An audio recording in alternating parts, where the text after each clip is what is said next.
திமுக கூட்டணியில் பல கட்சிகள் விரைவில் இணைய உள்ளன என முதல்வர் மு.க.ஸ்டாலின் தனது இல்லத்தில் நடந்த கூட்டணி கட்சித் தலைவர்கள் சந்திப்பில் பேசியதாக தகவல்கள் வெளியாகியுள்ளன.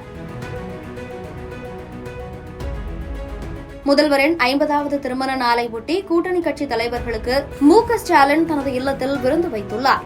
அந்த விருந்தில் விடுதலை சிறுத்தைகள் கட்சித் தலைவர் திருமாவளவன், தமிழ்நாடு காங்கிரஸ் கமிட்டி தலைவர் செல்வ பெருந்தகை, மார்க்சிஸ்ட் கம்யூனிஸ்ட் கட்சி மாநில செயலாளர் சண்முகம், இந்திய கம்யூனிஸ்ட் கட்சி மாநில செயலாளர் முத்தரசன், மதிமுக பொதுச் செயலாளர் வைகோ, தமிழக வாழ்வுரிமை கட்சித் தலைவர் வேல்முருகன், கொங்குநாடு மக்கள் தேசிய கட்சித் தலைவர் கொங்கு ஈஸ்வரன், மனிதநேய மக்கள் கட்சித் தலைவர் ஜவாஹிருல்லா, மக்கள் நீதி மய்ய கட்சித் தலைவர் கமலஹாசன், இந்திய யூனியன் முஸ்லீம் லீக் கட்சித் தலைவர் காதர் மொய்தீன், அமைச்சர் கே.என். நேரு ஆகியோர் பங்கேற்றுள்ளனர். அப்போது கூட்டணி கட்சி தலைவர்களோடு பேசிய முதல்வர் மு.க.ஸ்டாலின், இந்தியா கூட்டணி துணை குடியரசு வேட்பாளரை தேர்வு செய்தது எனது ஆதரவின் அடிப்படையிலேயே நடந்தது. மீண்டும் 2026 நமது கூட்டணிதான் வெற்றி பெறும். நமது கூட்டணிக்கான வெற்றி பிரகாசமாக உள்ளது. கூடிய விரைவில் இன்னும் சில கட்சிகள் கூட்டணியில் இணையப் போகின்றன என்று குறிப்பிட்டு பேசியதாக செய்திகள் வெளியாகியுள்ளன.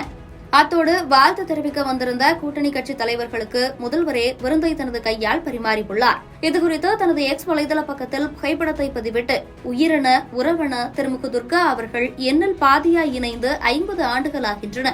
இத்தருணத்தில் பேரன்பு கொண்டு இல்லம் தேடி வந்து எங்களை வாழ்த்திய கொள்கை உறவுகளான தோழமை இயக்க தலைவர்களுக்கு குடும்ப பாச உணர்வுடன் நன்றி கூறி அகமகிழ்கிறேன் என குறிப்பிட்டு பதிவிட்டுள்ளார். இன்னும் சில கூட்டணி கட்சிகள் விரைவில் இணையப் போவதாக முதலமைச்சர் மு.க.ஸ்டாலின் பேசியிருப்பது அரசியல் களத்தில் மீண்டும் பேசுபொருளாக மாறியுள்ளது.